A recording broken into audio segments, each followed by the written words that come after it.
আসসালামু আলাইকুম, কেমন আছেন সবাই? আশা করি সবাই ভালো আছেন।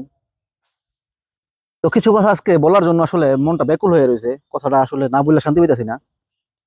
যেই মানুষটা সবসময় সবার জন্য আশীর্বাদ হয়ে যায়, সেই মানুষটার বিপদটা আল্লাহ কখনো দিতে পারে না। যদি বিপদ দেয়ও, আল্লাহ তাআলা কোনো না কোনো উসিলায় ওই মানুষটার আবার বিপদ থেকে উদ্ধার করে। ঠিক তেমনি তামিম ইকবাল, বাংলাদেশের গর্ব ক্রিকেটার তামিম ইকবাল। তো বেশ কিছুদিন আগে নগদের একটা ক্যাম্পেইনে একটা মধ্যবিত্ত ফ্যামিলির একটা মানুষ একটা প্রাইভেট কার গাড়ি পায়।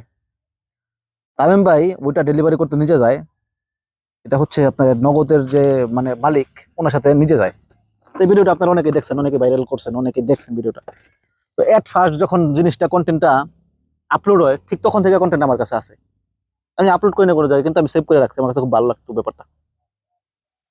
এই তামিম ভাই গাড়ি দেওয়ার পরে ভালো মন্দ কথাবার্তা বলার পরে বলছে যে বাবাটা নাকি অসুস্থ, হাটে রিং পরাই দেব। তো তামিম ভাই বলছে রিং পরাই দেবো। রিং পরার নাই কেন? রিং পরাই দেন। বলছে টাকা পয়সা সমস্যা।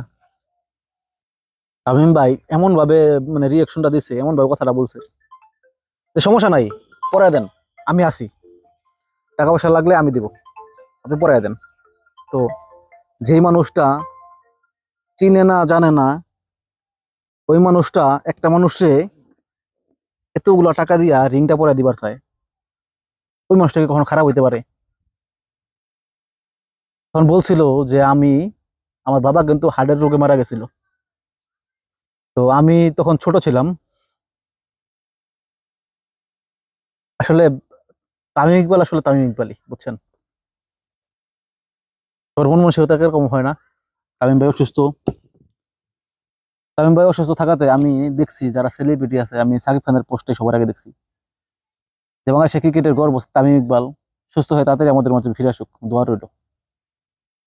এরপর এক এক করে অনেক সেলিব্রিটি পোস্ট করছে। এটা ভালো মানুষ, যে তারা তো সবাই ভালোই বাসবো। মানুষ তো খারাপের পক্ষে থাকে না, মানুষ তো ভালোর পক্ষে থাকে। তো তামিম ভাইয়ের জন্য সবসময় দোয়া রইলো। তামিম ভাই আসলে অনেক ভালো মনের মানুষ।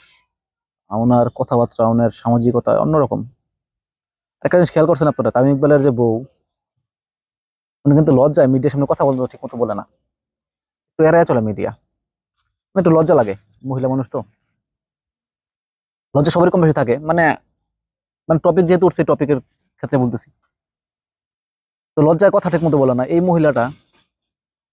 তামিমের অসুস্থতার খবর শুনা যখন গাড়ি থেকে নামলো, হসপিটালে মানে দৌড়ে ঢুকতেছে, কিভাবে কে ক্যামেরা ধরলো, কে মোবাইল ধরলো ভিডিও করার জন্য, মানে এটা টলারেটি করলো না। উনি ওনার মতো দৌড়ায় যাইয়া হসপিটালে ঢুকলো। ভালোবাসা, এটা বলে ভালোবাসা। টাকা পয়সা ধন সম্পদের কোনো কিছু না, এখানে এখানে নিঃস্বার্থ ভালোবাসা। তামিম ভাইয়ের জন্য দোয়া রইলো, আল্লাহ তাআলা ভালো মনের মানুষগুলো সবসময় ভালো রাখুক, সুস্থ রাখুক। দোয়া করি তামিম ভাই খুব তাড়াতাড়ি ফিরে আসেন আমাদের মাঝে। ভালো থাকবেন। আসসালামু আলাইকুম।